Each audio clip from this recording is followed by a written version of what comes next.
The story Wick finds the culprit. Once upon a time there was a rich businessman named Fong. He has 10 large curtains carrying goods to sell throughout the south and the north. Each blind has a driver and is managed by a trusted subordinate. Among the drivers, there is a person named Nin, who is quick to get the job done, so he is very trusted by the owner. But for a long time, Nin had been having an affair with Fong's wife without Fong's knowledge. The two were infatuated with each other and their wish was to finally be able to openly marry each other. One day, on New Year's Day, 10 blinds were about to depart. As usual, when arriving at the river mouth, merchants stop in front of the Ong temple to hold a ceremony before setting out to sea. This time, Fong followed his blinds to the temple to perform the ceremony, treated the drivers and sailors to a sumptuous meal, and then returned home by road. Seeing his owner coming home alone, and coming back late at night, Nin sneaked out to meet him in a bush and beat him to death. Then, he quickly ran back to the curtain, just in time to anchor.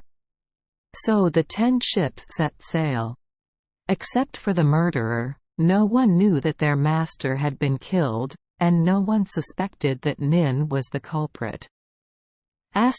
When a murder case is brought up, local officials have to wait until everyone on the 10 blinds returns before starting to investigate. But there is no evidence to suspect anyone. After many days of interrogation without finding any clues, the local officials had to submit the case to higher officials for trial. When the provincial officials received the documents, they were very confused. The interrogations continued but with no results. Finally, one of the subordinates came to the governor one day and asked for a tip that could help find the culprit. He stopped by and whispered a few words to the mandarin's ear. Immediately, the mandarins arrested the drivers and sailors and went to Ong Temple. The mandarin told everyone to perform the ceremony and wait at the temple all night.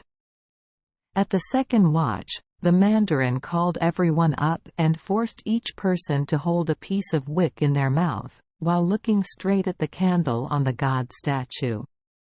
The mandarin said, "The gods in this temple are very sacred. I witnessed the day Mr. Fong was killed and knew who the culprit was. I prayed to God, if you suck on this wick, if you are honest, nothing will happen. If you are dishonest, it will bloom longer than other people."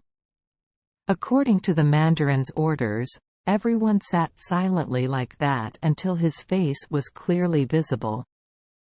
In front of the bench, each person took turns bringing the wick to measure.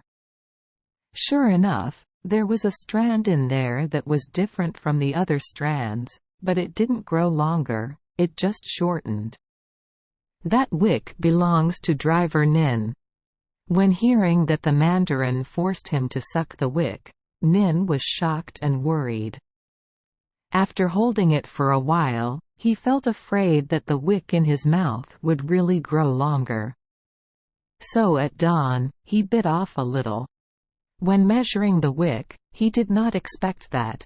That's why his wick was different from everyone else's. Knowing that he had fallen for the mandarin's trick, and also thinking that the unjust soul was about to take revenge, driver Nin had to confess everything. People arrested him and the other unrighteous woman to pay for their sins. 1. Horror. The Indians have a story, with a structure similar to the above story. An army came to camp in a certain village. Suddenly in the army there was a case of theft of wallets and documents. There are 7 people suspected of being the culprits. The officer then asked an old man who specialized in judging cases in the village named Dam Xat to find him for him. This man called 7 people to his house to take the confession and then sent them home. At dusk, he gave each person a chopstick and said it was a magic wand to put on the head of the bed, telling them that if tomorrow morning anyone's chopstick was 3 inches longer, they would know that they were a traitor. The next morning, Dan Sad went door to door to collect the chopsticks, and finally he pointed at someone who said the culprit had stolen the wallet. He confessed immediately. It turned out that last night, he had shortened the length by 3 inches, believing that the chopsticks had grown longer, too, first. According to Land's cited book. 2. According to Renovation Newspaper, 1948. Thank you for joining us for today's fairy tale. We hope these stories bring joy and meaning to your day. If you love our channel, please hit the subscribe button so you won't miss any exciting tales. Wishing you a good night and sweet dreams. See you in the next story.